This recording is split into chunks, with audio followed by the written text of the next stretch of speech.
자기 자본 비율이 너무 없는 분들은 100% 떨어집니다. 왜 떨어질까요?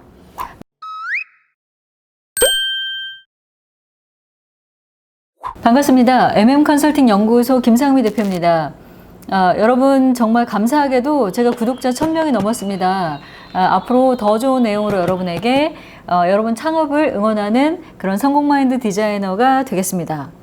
오늘은 실제로 여러분이 특히 39세에게 도움이 되는 내용을 좀 이야기할 건데요. 이유 중에 하나는 39세에 대한 지원 정책이 상당히 많은 부분이 좀 달라졌어요. 예를 들어서 예비 창업 패키지라든가 아니면은 제도약 패키지라든가 아니면 생활혁신형 창업 지원 제도라든가 뭐 이런 다양한 자금을 주는 거에 있어서 상반기에 비해 하반기에 추가 예산이 편성이 되면서 상당히 기회의 문이 넓어졌습니다. 그리고 두 번째는 뭐냐면 39세 전용 창업 지원 프로그램들이 예전에는 정말 안타깝게도 만약에 여러분이 망하게 되면 다 갚았어야 돼요. 근데 생활혁신형 창업 지원금 같은 경우는 성공불 융자라고 해서 여러분이 성실하게 사업을 하다 망하게 되면 비용을 갚지 않아도 되는 프로그램이 나오기도 했습니다. 근데 여러분 혹시 이런 사이트 들어보셨나요?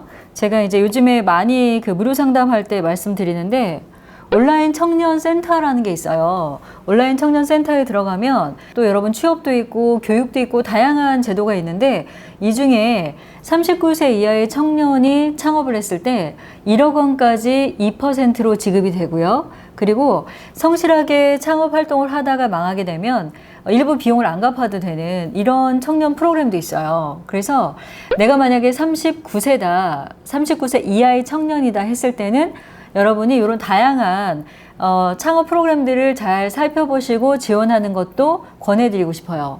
그리고 여러분, 창업은 두 가지로 나눌 수 있는데 기본적으로 창업 전, 그러니까 사업자 등록증을 내기 전과 사업자 등록증을 낸 다음에 두 가지의 이 창업 패키지 프로그램들이 있어요. 그래서 사업자 등록증을 내기 전에는 생활혁신형 창업지원제도 아이디어 톡톡이라는 게 있고 또는 제도약 패키지라는 게 있고요. 그리고 또 하나는 예비 창업 패키지라는 게 있습니다.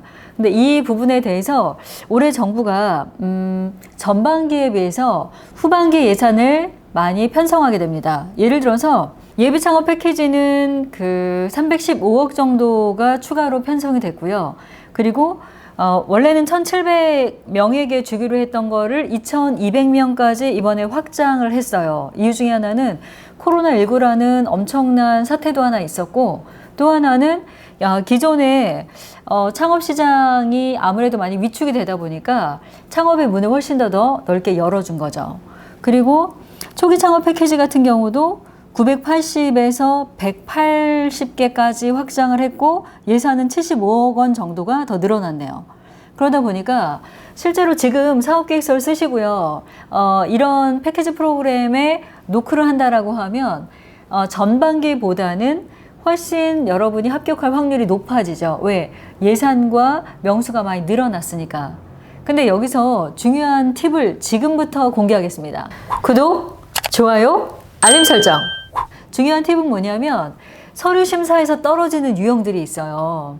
이 서류 심사에서 떨어지는 유형 3가지를 정리해보면 첫 번째는 뭐냐면 코로나19 이후에 바뀐 사업의 트렌드를 명확하게 읽어야 된다라는 거예요. 어제 저에게 무료 상담 전화가 옵니다. 마케팅 회사 8년 차의 온라인 마케터고요. 이분이 강남역 사거리에 무엇을 하느냐?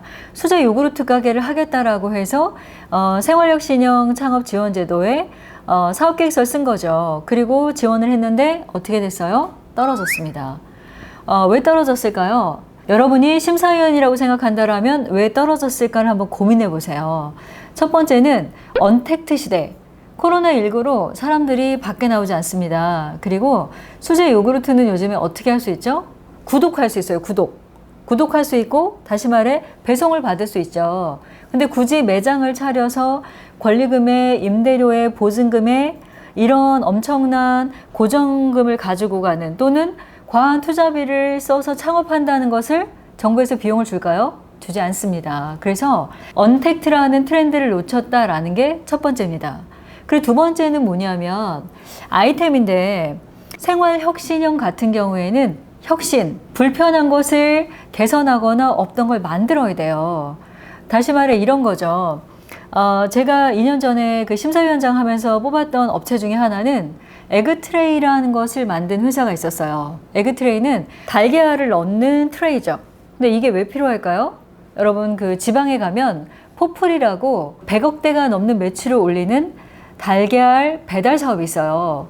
근데 이 달걀 배달 사업하는 회사에 굉장히 중요한 인물로 근무하던 창업자가 퇴사를 하면서 에그트레이라는 사업을 하게 됐는데 이유는 이 포플이라는 곳이 포플이 4가지가 없다는 뜻이에요. 굉장히 건강한 달걀을 판매하는 회사였는데 문제가 정기 배송을 하다 보니까 달걀이 쌓일 수가 있죠. 그래서 이런 불편함을 해소하기 위해서 무엇을 만든다? 트레이를 만들어서 IoT 기술에 의해서 트레이에 달걀이 70%가 소진되면 배달을 하는 거죠. 이건 혁신입니다. 그래서 이런 혁신적인 요소, 고객의 불편함을 해소하거나 없던 걸 만들어야지만 그 사업 계획서는 사실은 어필할 수 있는 거죠. 그리고 마지막 3번째입니다.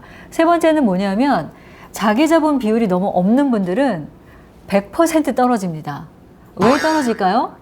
내가 사업을 하려고 하는데 정부에서 주는 돈만 가지고 저 사업을 할래요. 그러면 100% 망합니다. 왜냐하면 자기 자본이 충분해도 망할 수 있는 것이 사업인데 리스크에 관한 부분들을 내가 관리하지 못하는 그런 리더다, 그런 창업자다라고 하면 결단코 자금을 주지 않습니다. 그래서 지금 여러분이 창업을 준비한다라고 하면 반드시 떨어지지 않는 3가지를 해칭할 수 있는 사업 계획서를 쓰시기 바랍니다. 지금까지 구독자 1000명 기념으로 여러분에게 제가 39세 이하 청년이라면 어떤 자금을 받을 수 있는가에 대해서 구체적으로 사이트들을 알려드렸고요. 그리고 실제 사업계획서를 이렇게 쓰면 정말 폭망한다라는 내용을 3가지를 정리해서 말씀을 드렸습니다. 앞으로 구독자가 1000명씩 늘 때마다 여러분에게 제가 아주 깜짝 놀랄 만한 이벤트를 한번 고민해 보겠습니다. 지금까지 여러분의 성공을 응원하는 MN컨설팅 연구소 김상미 대표였습니다. 감사합니다.